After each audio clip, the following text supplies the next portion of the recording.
समस्त लेउवा पटेल समुदाय के आस्था के केंद्र खोडलधाम मंदिर में आज पद्मिनी बावाला पहुंचे थे और उनकी ओर से वहां पर पुरुषोत्तम रूपाला खुद ही अपनी उम्मीदवारी कैंसिल करते ऐसी प्रार्थना की गई थी। दरअसल आपको बता दें कि राजकोट के भारतीय जनता पार्टी के प्रत्याशी पुरुषोत्तम रूपाला की ओर से क्षत्रिय समुदाय के खिलाफ जो विवादित टिप्पणी की गई है उसे लेकर उनके खिलाफ लगातार विरोध जारी है। तब पुरुषोत्तम रूपाला के खिलाफ बयान देते हुए पद्मिनी बावाला की ओर से ये कहा गया है कि अगर पुरुषोत्तम भाई रूपाला 5 बार भी माफ़ी मांगेंगे तो भी उन्हें माफ़ी नहीं दी जाएगी। उन्हें अपनी अंतरात्मा की आवाज़ सुनकर चुनाव न लड़ने की घोषणा कर देनी चाहिए।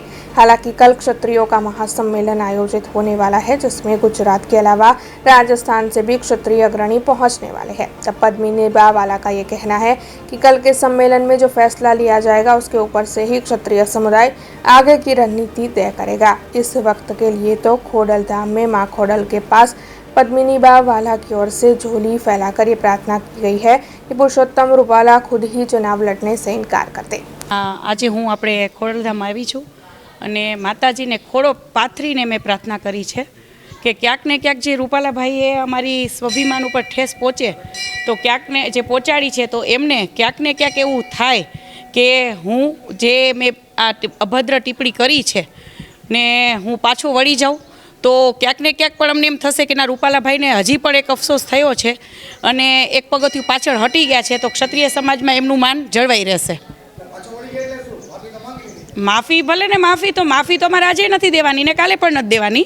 માફી તો હજી લગભગ કદાચ 5 લાખ વખત માગશે ને તો પણ માફી તો છે જ નહીં। એને પોતાનું ટિકિટ રદ કરવાની છે એની સજા છે। માફી તો અમે આપશું જ નહીં। પાછા હા ટિકિટ રદ કરી દે, પોતે પોતાની રીતે રાજીનામું આપી દે કે ભાઈ મને અફસોસ થયો છે અને જે બહેનોની એને અભદ્ર ટિપ્પણી કરી છે એનો એને અફસોસ હોવો જોઈએ તો માફી તો નહીં જ મળે, કોઈ દિવસ આશા પણ ન રાખે, એક સ્ટેજ પાછળ હટી જાય એમ।